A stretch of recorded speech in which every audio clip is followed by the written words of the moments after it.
Oi gente, eu sou Raquel Camargo e esse é o último vídeo.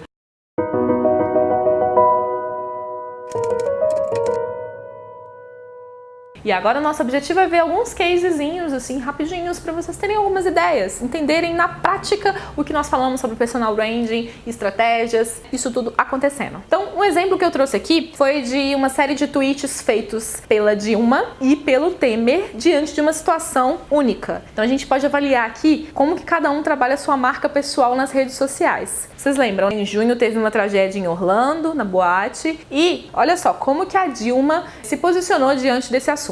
Lamento a tragédia ocorrida em Orlando, nos Estados Unidos, desta madrugada com a morte de 50 pessoas numa boate gay. Estamos vivendo momentos terríveis, tempos de preconceito e intolerância que ceifam vidas humanas. Vamos juntos lutar contra essa barbárie. Meus sentimentos às famílias das vítimas, ao presidente Barack Obama e ao povo dos Estados Unidos. E agora a gente vai ver os dois tweets feitos pelo Michel Temer. Quero lamentar enormemente a tragédia nos Estados Unidos que vitimou dezenas de norte-americanos. Expresso a solidariedade brasileira às famílias da vítima desse atentado. Então, gente, aqui a gente tem claramente dois posicionamentos que são bem diferentes perante uma situação igual. A Dilma fala, lamento a tragédia, e o Michel Temer fala, quero lamentar. Pode parecer que os dois estão falando a mesma coisa, mas tem uma diferença. Se você estivesse recebendo condolências, você ia sentir no discurso. Uma coisa é você querer lamentar e outra coisa é você realmente lamentar. Tem alguns estudos de neurolinguística, de expressão corporal, linguística mesmo. Isso tudo tem a ver com como que você coloca o seu texto ali.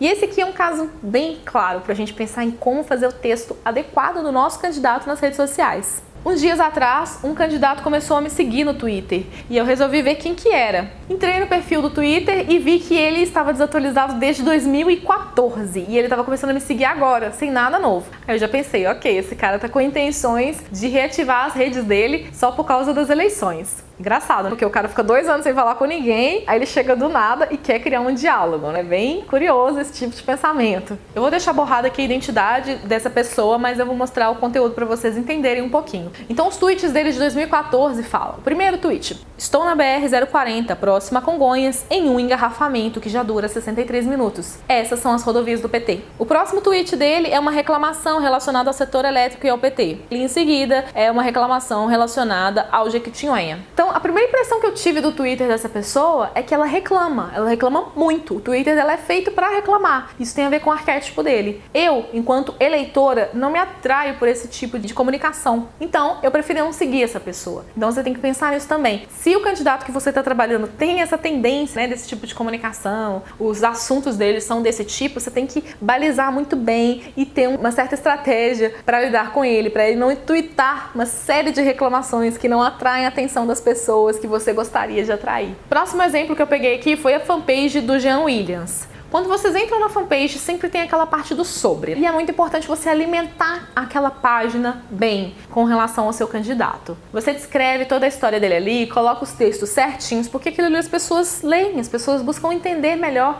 a repercussão, o repertório daquele candidato através dessa página. Trouxe o exemplo dele porque ele é um cara extremamente ativo no Facebook, tem o perfil até verificado e as informações dele estão quase todas completas, ainda faltam algumas. Então, no caso do seu candidato, preenche isso direitinho. Ainda sobre o Jean, eu trouxe aqui nesse print um exemplo de post dele, porque a linguagem dele, a gente percebe que ele usa um pouco das coisas dos memes, das piadas da internet, ele mistura isso com uma ironia política e faz os posts dele e o público dele se identifica muito com isso. Então, como falei, tudo depende do arquétipo. Se o seu candidato não permite piadas, como a gente falou no posicionamento, você não vai fazer um post desse tipo. Um outro exemplo que eu trouxe aqui é de um candidato de Dourados, que eu até fiz consultoria para ele, e tem umas coisas bem interessantes que ele está colocando em prática. Uma delas é o uso da câmera 360. Ele está usando essa câmera para fazer vídeos e fotos. Isso é legal para as pessoas que gostam de acompanhá-lo nas redes sociais, porque, por exemplo, se ele está apresentando alguma coisa, eu consigo ver realmente tudo, as pessoas assistindo. Então, é uma experiência de consumo de conteúdo diferente. Ele também tem colocado em prática o uso de vídeos que ele mesmo faz no celular celular dele, que é completamente diferente. Uma coisa é uma foto ou um vídeo feito profissionalmente, que tem uma estética, uma qualidade, e outra coisa é ele fazendo aquilo com a câmera tremendo no celular. Aquilo gera uma proximidade. Eu sei que realmente é ele fazendo, não tem aquela super produção. Então, para quem está recebendo o conteúdo, isso dá uma sensação diferente e afeta na imagem que ele está passando para mim. Eu vou falar mais um exemplo dessa cidade, porque eu acompanhei, eu vi umas coisas bem curiosas. Tem um outro candidato nessa cidade que é uma pessoa que tem uma fanpage e ele faz 10, 15 posts em menos de uma hora e depois não aparece mais no Facebook. Isso é uma coisa que não funciona muito bem no Facebook. Então fica a dica para você não repetir esse processo também, essa estratégia. E existe uma outra candidata nessa região também que tem um exemplo que eu não recomendaria para vocês, que a fanpage dela é simplesmente feita com posts tipo Feliz Dia do Telefonista, Feliz Dia do Encanador, Feliz Dia da Comunicação. Só essas datas comemorativas que você olha e fica, onde você pode chegar com isso? Então, o ideal é usar a imagem do candidato, como a gente já trabalhou com o branding dele, e gerar conteúdo que seja relevante, que seja interessante para as pessoas acompanharem. Enfim, eu espero que todo esse conteúdo tenha sido suficiente para te dar novas ideias, para colocar em prática com relação à campanha eleitoral desse ano, que isso ajude você com seu trabalho, que você consiga mostrar resultado com as suas estratégias de comunicação e marketing digital para o seu candidato. Espero que as eleições corram muito bem por aí. E se você quiser me acompanhar, pode também seguir o meu canal no YouTube, a minha fanpage no Facebook, e eu também tenho um blog que é o www.raquelcamargo.com, e você pode assinar lá para receber as novidades, tudo bem? Então, muito obrigada pela atenção, muito sucesso no seu trabalho. Usa também essas dicas para você mesmo. Personal branding não é só para o candidato, isso serve para você também. E muito sucesso. Até mais.